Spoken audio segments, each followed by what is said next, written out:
probably a bit depressing to see the title of the next slide, definitions. Wouldn't it be nice to have a definition? But actually we don't have a definition.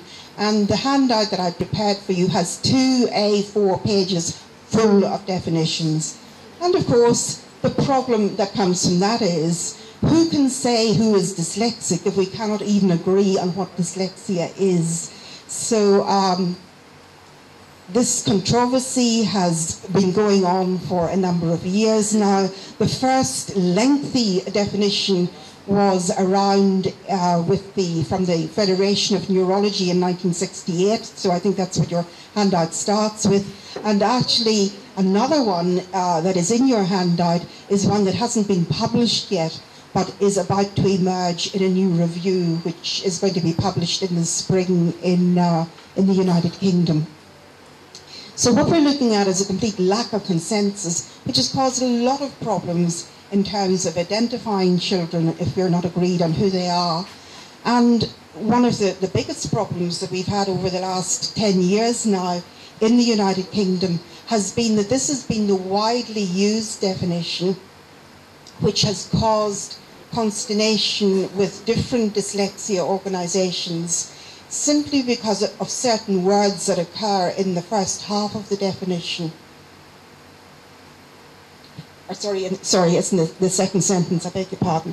So what they're talking about here is a problem that is severe and persistent despite appropriate learning opportunities. You might decide at this point just to pack up and go home, because how can we possibly say that a preschool child is dyslexic if this is what we're saying?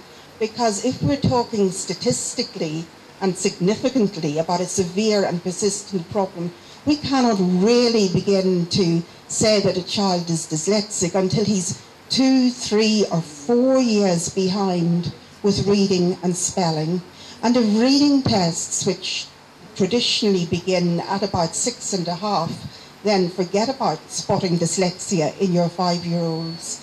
And that's why actually for some time now we have been lobbying against this definition, and luckily the definition which is in draft form in your handout is much more encompassing and does acknowledge the fact, and I think this is really important for you as educators in the early years to remember, that dyslexia is a condition that exists on a continuum from mild to severe. And if a child is mildly dyslexic, he may or she may not be identified or diagnosed until much later on. And that's why when we talk about screening, for instance, and I'm going to tell you about a screening package later on, when we talk about screening, the terms that we use with a screen is we will have false positives and false negatives, because a screen is a mesh. Some will get through and some won't get through, and mistakes will be made.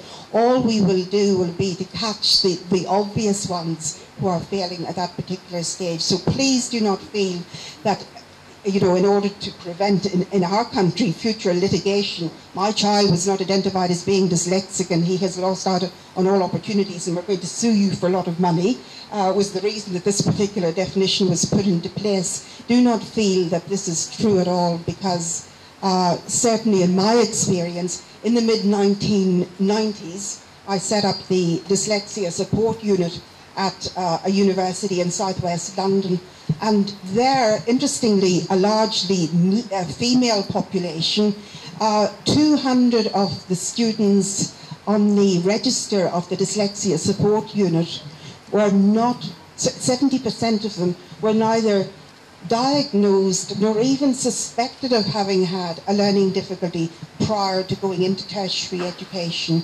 So that is what we're seeing more and more of, that females tend to be identified later for reasons that we'll talk about eventually.